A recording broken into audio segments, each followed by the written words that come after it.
भाइयों और बहनों, एक भाई लिखते हैं कि उन्होंने 3:30 बजे एक पत्र कल भेजा था, उसका जवाब भी उनको नहीं मिला है। अभी मुझको कहना चाहिए तो वो सब खत मैं पढ़ लेता हूँ, ऐसा तो होता नहीं है, हो नहीं सकता है। जब इतने खत चले आते हैं कि कोई एक आदमी सब खत को पढ़ नहीं सकता है, और पीछे सब भाषा में आते हैं और सब पढ़ना चाहिए, तो पीछे दूसरे तीसरे आदमी पढ़ लेते हैं और उसी रोज वो ख़त्म होता है, ऐसा नहीं है। लेकिन मैं तलाश तो करूँगा कि वो कौन सा खत है। करना ऐसा चाहिए था कि इसी खत में लिखना था कि क्या पूछा है, तो तुरंत उसका निकाल हो सकता था। अभी ये भाई लिखते हैं, तो मैंने शराब के बारे में कहा था हरिजनों के लिए, वो तो एक हरिजनों के बारे में वो बात होती थी, उसमें हुई।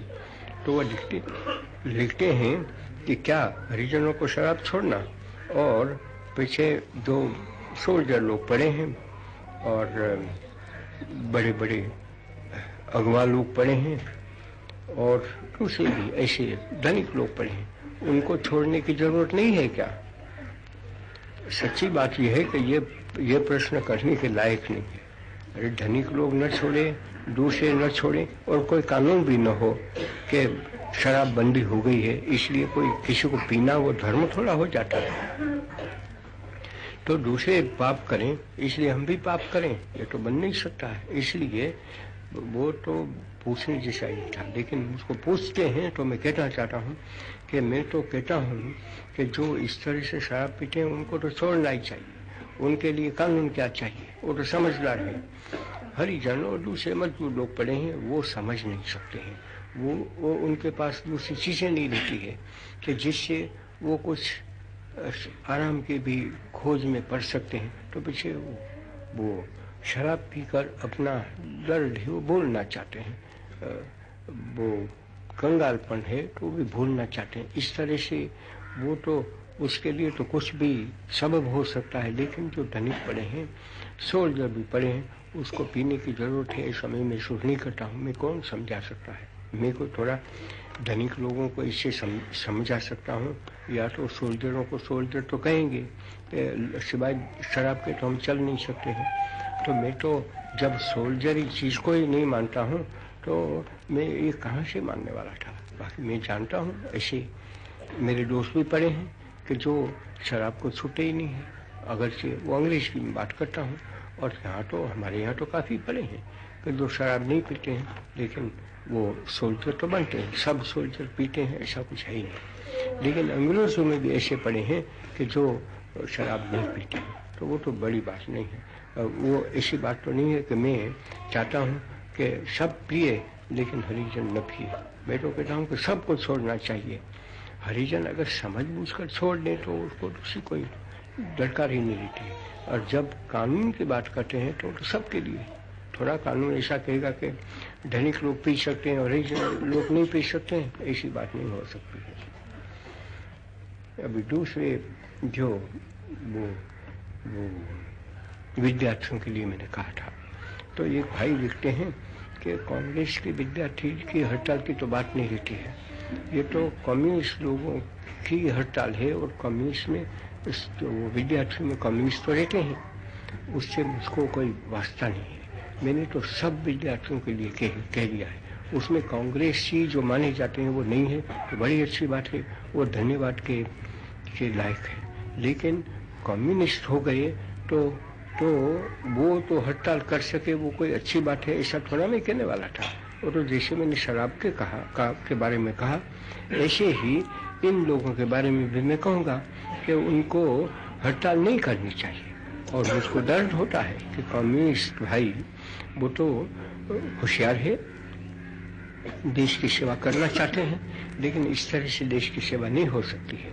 और विद्यार्थियों को तो मैं ये कहूँगा कि उनको ये पक्षापक्षी से क्या वास्ता हो सकता है। विद्यार्थियों का पक्ष ही एक है कि विद्याभ्यास करना, और विद्याभ्यास भी ऐसा करना कि जो सारे मुल्क के काम का हो, अपने काम का नहीं।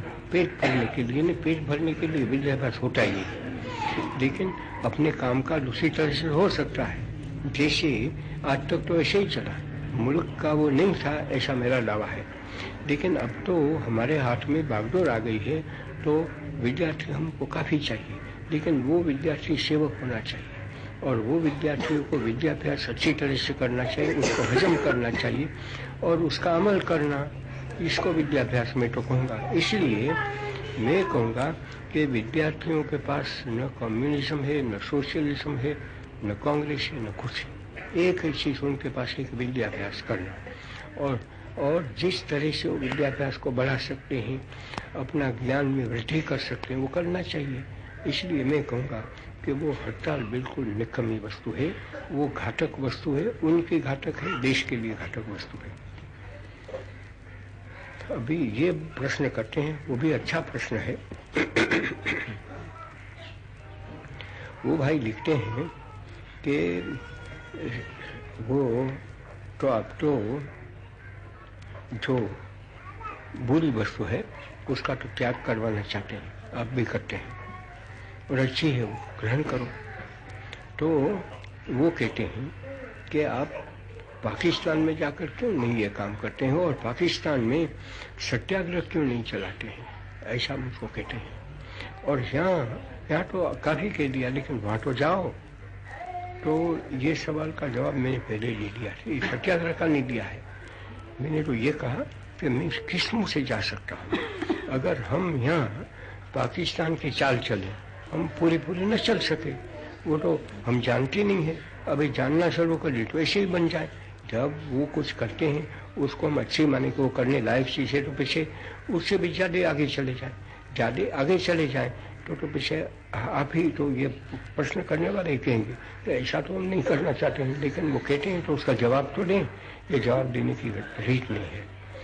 तो और पीछे मैं नहीं जाता हूँ, तो उसका तो सबब ये है कि मैं तभी जा सकता हूँ कि जब मैं कह सकूँ, देखो हिंदुस्तान में तो साफ है, उसमें कुछ कहने का क्या है, कहने जैसी कोई चीज़ रहती नहीं है, ऐसी हमारे हाल है ही नहीं। और मैंने तो कह दिया है कि मुझको तो यहाँ करना है या तो मरना है। आज तक मैं कह नहीं सकता हूँ कि ऐसा मौका आया है। उसके बदले में मैं तो ये कह रहा हूँ कि दिल्ली के हिंदू सिख वगैरह कोई पागल से बन गए हैं, ऐसा लगता है कि बस उनको हटा दो यहाँ से। उनको क्या हटाना था, उनको तो हटा दिए हैं, बाकी रहे उनको भी हटा दो।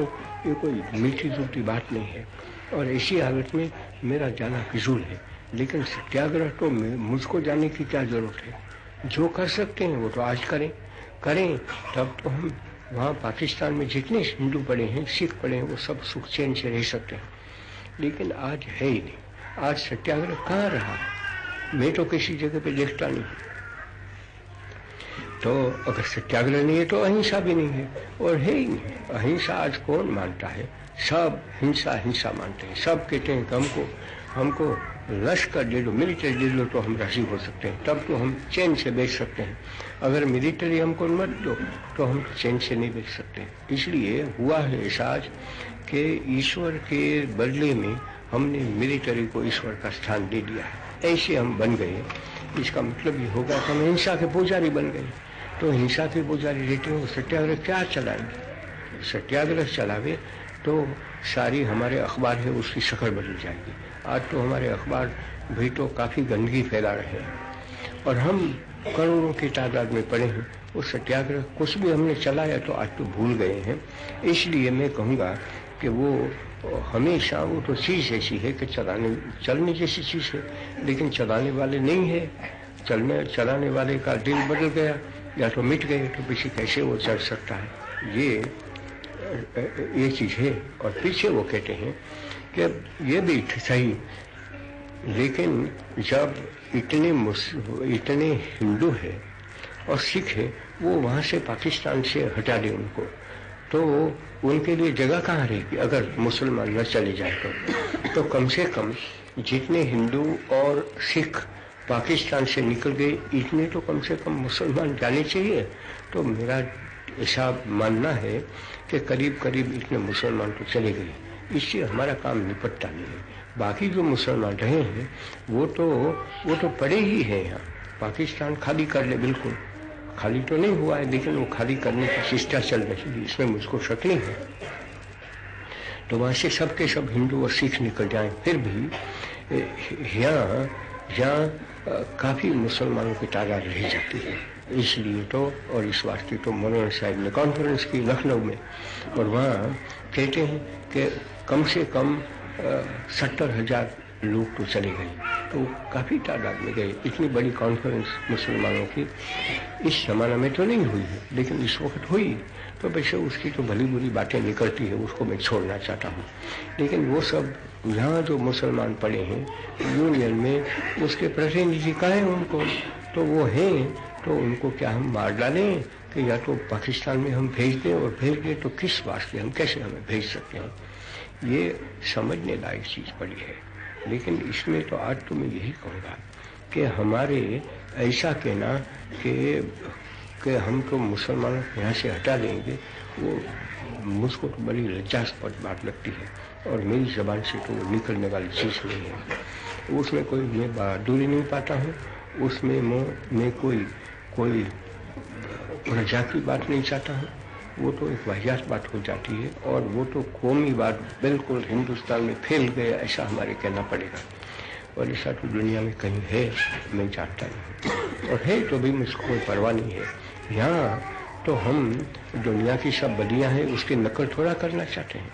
हमारी तो जितनी नीतियाँ हैं कहीं भी हो, उस नीतियाँ की नकल करना है, तो ये कोई नेकी की बात नहीं है। ये तो आज का जितना सवाल आया है उसका मैंने कहा। मेरे पास भावलपुर पे आज काफ़ी लोग आ गए, यूँ तो आ गए थे मीरपुर में, तो कश्मीर में है वो, वहाँ से भी वो तो बेचारे परेशान हुए हैं, उसको मैं छोड़ देना चाहता हूँ। दोनों बात सब करते थे, मर्यादा में रहकर अदब से बात करते थे, और इतने में बात होती थी मेरी, तो पंडित जी आ गए। तो पंडित जी कोई, मैंने कहा कि अभी इसकी बात सुन लो, तो मीरपुर वाले तो पंडित जी के साथ बात करके मेरी उसी उम्मीद है कि कुछ न कुछ हो जाएगा, उसका पूरा संतोष मिल सके। आज ऐसा है नहीं, आज तो हमारे बीच में लड़ाई तो छिड़ तो नहीं गई है, लेकिन एक किस्म की तो चल रही है। इसमें आज ऐसा रास्ता निकालना, मीरपुर में जितने आदमी अभी पड़े हैं जो वहाँ नहीं लेना चाहते हैं, उसको यहाँ लाना, वो सब एकाएक नहीं आ सकती हैं, ऐसा मुझको डर तो है। लेकिन उस बारे में जितनी कोशिश हो सकती है इतनी कोशिश पंडित जी कर रहे हैं। वो तो कह कर गए, मैं तो मानता हूँ कि कर रहे हैं, और ये करते हुए भी कोई न बच सके और किसी को न ला सके तो करें क्या उसमें? हमारे पास जितनी चाहिए इतनी गाड़ियाँ नहीं है। आज तो रास्ता भी कश्मीर का इस तरह से खुला नहीं है, थोड़ा तो चले जाते हैं, लेकिन ऐसा खुला नहीं है कि सरेआम लोग जितने जाना चाहिए लाखों वहाँ जाए, लाखों वहाँ से आवे। इतनी तादाद में आज तो लोग हटते फिरते भी नहीं। तो वो तो मीरपुर की बात में छोड़ दूँ, लेकिन भावलपुर की बात है, वो जरा सुनने लायक है। मैंने उनको कह दिया है कि मैं इस बारे में जो मेरे से हो सकता है वो मैं कोशिश तो करूँगा कि क्या चीज़ें मैं समझ तो लूँ। लेकिन वो कहना ये है कि क्या एक सूबे से आदमी आई, वो भी शरणार्थी दुखी, उनको तो वो मिल सकता है, एप्लीकेशन वो कर सकते हैं, लेकिन भावलपुर से जो आए हैं वो नहीं कर सकते हैं। ऐसा सिलसिला है ना कि यहाँ लेते हैं, और वो जो आदमियों को कुछ नौकरी वगैरह मिल सकती है तो उसका ले लेते हैं नाम, तो हमारा नाम रजिस्टर क्यों ना हो, और इतनी तकलीफ हमको क्यों गवारा करनी पड़े? तो मुझको ऐसा लगता है कि ऐसा है ही नहीं, ऐसा होना नहीं चाहिए। लेकिन वो कहते हैं, और अच्छे आदमी कहते थे कि ऐसा है। तो मैंने कहा कि मैं तलाश करूं, मैं देख लूँगा, पीछे आपको पता दे दूँगा। सब हुकूमत के लोग तो पड़े हैं गिरफ्तार, उसके पास वो सब पहुंच नहीं सकते हैं। मेरे पास तो पहुंच सकते हैं कि मैं तो उसी काम के लिए पड़ा हूं, दूसरा मेरे पास है ही नहीं काम। तो वो आते हैं, मैं उनकी बात सुन लेता हूँ, और काफ़ी आदमी आ गए थे। वो सब के लिए मुझको ये कहना चाहिए कि वो बड़ी अलग से बात कर रहे हैं, ऐसी वाहियात बात नहीं करते थे, और कहते थे कि ये नहीं है तो नहीं है, तो हम पीछे गवारा कर लेंगे। लेकिन इसकी बर्दाश्त नहीं होती है कि हम कुछ नहीं है, क्यों कि हम एक रियासत में से आए। लेकिन अगर खालसा में से आते, पंजाब में से हो कि सरहदी सूबे में, तो फिक्र नहीं है, उनकी एप्लीकेशन ले लेंगे। तो मैं कहता हूँ कि वो हो नहीं सकता है। और हुआ है तो मेरा ख्याल है कि वो कहीं भी गलती से हो गया है। वो तो कहते हैं कि सरदार ने तो कहा कि हाँ ऐसे ही होने वाला है, फिर भी नहीं होता है तो क्यों, तो मुझको तो शक में डाल देती है चीज़। सरदार तो हुक्म निकाल सकते हैं, तो उन्होंने तो कहते हैं कि हुक्म भी निकाला फिर भी होता नहीं है, तो मुझको ऐसा लगता है कि इसमें कुछ गैर समझौता है कि नहीं उसका तो पता निकल जाएगा। लेकिन मुझको लगा कि यहाँ इतना भी कह दूँ उससे भी उन लोगों को कुछ इत्मीनान मिल जाता है कि चलो हमारा काम तो चलता है, इसलिए वो बात मैंने कह दी, खत्म हो गया।